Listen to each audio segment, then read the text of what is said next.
Hello everyone, कैसे हैं आप सभी। होपफुली आप सभी अच्छे होंगे। मैं भी बहुत बढ़िया हूं। हम इस वीडियो में बात करने वाले हैं। कल आप लोगों का है टैक्सेशन का पेपर, जिसमें आपसे डायरेक्ट टैक्स और इनडायरेक्ट टैक्स दोनों आते हैं। स्टूडेंट्स के काफी सारे मैसेज आने लगे हैं, कमेंट्स आ रहे हैं दूसरे वीडियो में कि सर इस सब्जेक्ट को कैसे पढ़े। और जैसे मैंने फाइनल के लिए इंपॉर्टेंट टॉपिक बताए हैं टैक्सेशन में, इंटर के लिए भी बता दीजिए। तो इस वीडियो में वही मैं इंपॉर्टेंट टॉपिक बताने वाला हूं, आपको किस तरीके से इस सब्जेक्ट को इस आने वाले एक दिन में रेडी करना है। इसको समझिएगा इस वीडियो में। अपने फ्रेंड्स के साथ भी जरूर से शेयर कर दीजिएगा, क्योंकि अगर आप उनकी हेल्प करेंगे तो जो हेल्प करता है उसका खुद का भी अच्छा होता है। तो उनको भी पहुंचाइएगा कि भाई इस तरीके से इस सब्जेक्ट को प्रिपेयर करना है। तो आइए जानते हैं कि इस सब्जेक्ट को कैसे आप लोग पढ़ेंगे, कैसे प्रिपेयर करना है। देखिए, जो टैक्स वाला सब्जेक्ट है हमारा, टैक्स सब्जेक्ट जैसा कि आपको पता है कि दो पार्ट्स में हमारा डिवाइड है। दोनों की मैं बात करूंगा यहां पर। Direct tax and indirect tax. ठीक है। डायरेक्ट टैक्स कितने मार्क्स का आएगा? डायरेक्ट टैक्स आएगा टोटल मिलाकर 64 मार्क्स का। और इनडायरेक्ट टैक्स भी टोटल मिलाकर के आएगा 64 मार्क्स का। सर 64 कैसे? अरे यही तो बात है, 64 मार्क्स का ऐसे ऑप्शंस भी तो आते हैं पेपर के अंदर, तो इसलिए 64 मार्क्स का आएगा। पॉइंट टू बी नोटेड, ध्यान से सुनिएगा। किसी एक को जो भी आपको अच्छा लगता है उसको ज्यादा अच्छा प्रिपेयर कर लेना। किसी एक को जो आपको ज्यादा अच्छा लगता है उसको ज्यादा अच्छा प्रिपेयर कर लेना। क्यों बोल रहा हूं मैं ऐसा? डायरेक्ट टैक्स 50 का नहीं है, 64 का है। तो अगर 64 का डीटी कर लोगे तो ओनली 36 मार्क्स का ही आईडीटी करना पड़ेगा। और 64 का आईडीटी कर लोगे तो ओनली 36 मार्क्स का ही डीटी करना पड़ेगा। अब इसमें भी एक बात ध्यान से सुनो। सपोज करो किसी को डीटी अच्छा लगता है, उसने 64 मार्क्स का डीटी कर लिया। ठीक है। अब इसके अलावा एमसीक्यू भी तो आएंगे। लेट से 8 एमसीक्यू यहां से आ गई। 8 एमसीक्यू यहां से आ गए 16 मार्क्स के। कितने हो गए? 90 मार्क्स। इसका मतलब क्या है? 90 मार्क्स का पेपर तो सर हम पूरा डीटी और आईडीटी के एमसीक्यू अटेम्प्ट करके ही कर पा रहे हैं। ये आंख खोलने वाली बात है। आपने सोचा नहीं होगा कभी। ध्यान से सोचो। देखो, अगर आप पूरा का पूरा डीटी पढ़ के जाते हो और आईडीटी के एमसीक्यू भी अटेम्प्ट कर लेते हो जो आ रहे हैं, तो आप 90 मार्क्स पे पहुंच गए। देखो, 7 8 एमसीक्यू दोनों में से आएंगे, किसी में से 8 आएंगे, किसी में 7। वैसे अगर मॉक क्वेश्चन पेपर में देखे तो इससे 6 दे रखे, उससे 9 दे रखे, बट ऐसा लगता नहीं है मुझे। जो है दोनों से बराबरी में, किसी से 8 किसी से 7 ऐसे ही आने वाले। तो पहली बात तो इसके अकॉर्डिंगली प्रिपेयर करना, किसी एक को पूरा करके जाना है, छोड़ना नहीं है आप लोगों को, है ना। एक को पूरा करके जाना है। लेकिन अब इसमें भी सर क्या ज्यादा पढ़े, क्या इंपॉर्टेंट है, वो मैं आपको बता देता हूं। डायरेक्ट टैक्स की अगर मैं बात करूं, सबसे पहले कैसे पढ़ना है भाई। सर इतने सारे क्वेश्चंस है, क्या सारे क्वेश्चंस करने हैं क्या? बेटा मैं आपको क्लासेस में भी बताता हूं, ये पॉसिबल नहीं है लास्ट टाइम पे सारे क्वेश्चंस कर पाना। जो क्वेश्चन आपने इंपॉर्टेंट मार्क करके रख रखे हैं वो करे। जो हमारे लोग हैं जो टेस्ट सीरीज में, जो बच्चे मुझसे पढ़े हैं, तो टेस्ट सीरीज में जितने भी क्वेश्चन दिए गए थे एक बार उनको अच्छे से देख लेना। अच्छा, मॉक क्वेश्चन पेपर भी आप लोगों को करके जाने हैं, ना सिर्फ इस अटेम्प्ट के बल्कि 2 3 अटेम्प्ट के पिछले के वो देख के जाना है। एमसीक्यू तो स्पेशली देख के जाना। इसके अलावा इंस्टीट्यूट ने एक एमसीक्यू बैंक डाल रखी है, वो भी देख के जाना। अब एमसीक्यू बैंक सर कहां मिलेगी? डिस्क्रिप्शन में टेलीग्राम का लिंक दे रहा हूं, वहां पर जाना, वो एमसीक्यू बैंक को भी कर जाना। उसमें भी काफी सारे एमसीक्यू है। और अगर ये 30 मार्क्स आपने सही स्कोर कर लिए भाई, तो 60 मार्क्स पक्के हैं फिर। तो ये 30 मार्क्स के लिए एमसीक्यू हर जगह से कर लेना, टाइम देना अच्छे से। ठीक है। तो एमसीक्यू के अलावा अब क्या क्या करना है, देखिए किन चैप्टर्स पर फोकस करें। वैसे तो मेन तो 5 हेड्स ही होते हैं, लेकिन हेड्स की प्लानिंग मैं आपको बता देता हूं, किसको आपको पहले करना है, कैसे करना है। देखो, एक तो रेजिडेंशियल स्टेटस कर लेना है आपको। एक एग्रीकल्चर इनकम कर लेना है। बहुत ही छोटा सा चैप्टर है वैसे, लेकिन कर लेना है। एग्रीकल्चर इनकम में टी कॉफी रबर वो 60 40 करवाते हैं।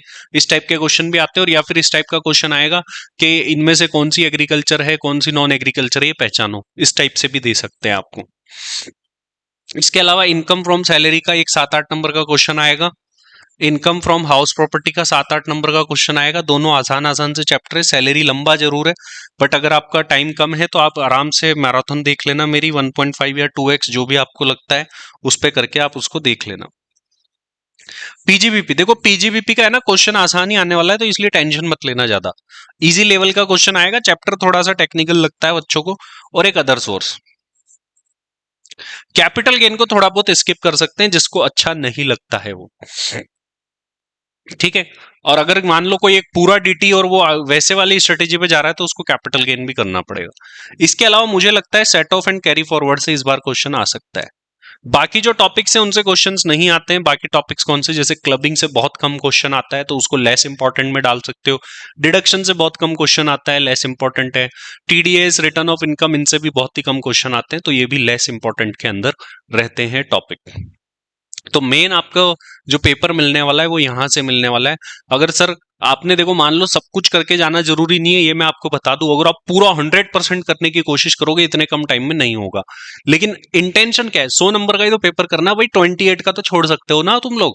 तो इसके अकॉर्डिंगली प्लान करके जाना कि मेरा जो 100 नंबर का पेपर है वो अटेम्प्ट हो जाए कैसे भी करके। तो ये हो गए डायरेक्ट टैक्स से रिलेटेड इंपॉर्टेंट टॉपिक। अब करना कैसे है इनको, देखो रेसिडेंशियल स्टेटस के पास्ट एग्जाम के क्वेश्चन कर जाओ, एग्रीकल्चर इनकम के भी पास्ट एग्जाम के क्वेश्चन कर जाओ, सैलरी के भी पास्ट एग्जाम के कर जाओ, हाउस प्रॉपर्टी भी पास्ट और पीजीबीपी भी पास्ट और अदर सोर्स भी पास्ट। सबके प्रोविजन पढ़ो और पास्ट एग्जाम के क्वेश्चन कर लो बस। क्या बोला मैंने, ध्यान से सुनना, प्रोविजन पढ़ने और पास्ट एग्जाम के क्वेश्चन कर लो, दो तीन अटेम्प्ट के, तो आपका काम हो जाएगा। आप लगभग लगभग इसको अच्छे से कर पाओगे। अब मैं बात करता हूं IDT, indirect tax. Indirect tax में भाई सबसे पहले आप कर लो कस्टम्स। कस्टम्स में जो देखो वैल्यूएशन वाला प्रैक्टिकल क्वेश्चन है ना, वो कर लेना। और कस्टम्स के कुछ गिने चुने एमसीक्यूज है, वो एमसीक्यू बैंक के अंदर डिस्क्रिप्शन में वहां पर मिल जाएंगे। तो अगर आपने भाई देखो एमसीक्यू, तो अगर मान लो किसी को टाइम नहीं मिल रहा, प्रोविजन सही से पढ़ लो, एमसीक्यू अपने आप सही कर लोगे। कस्टम्स पढ़ लेना, श्योरली क्वेश्चन यहाँ से आ ही रहा है। ठीक है, 7 मार्क्स तक का भी क्वेश्चन यहाँ से आता है। वैल्यू ऑफ सप्लाई कर लेना है आपको अच्छे से।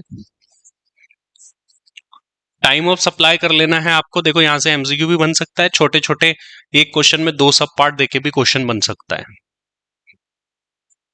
आईटीसी इनपुट टैक्स क्रेडिट वाला चैप्टर आपको कर लेना। अच्छा, एक चैप्टर जिसको इग्नोर मैं भूल गया था ऊपर, बेसिक्स। बेसिक्स बड़ा इंपॉर्टेंट है जीएसटी में।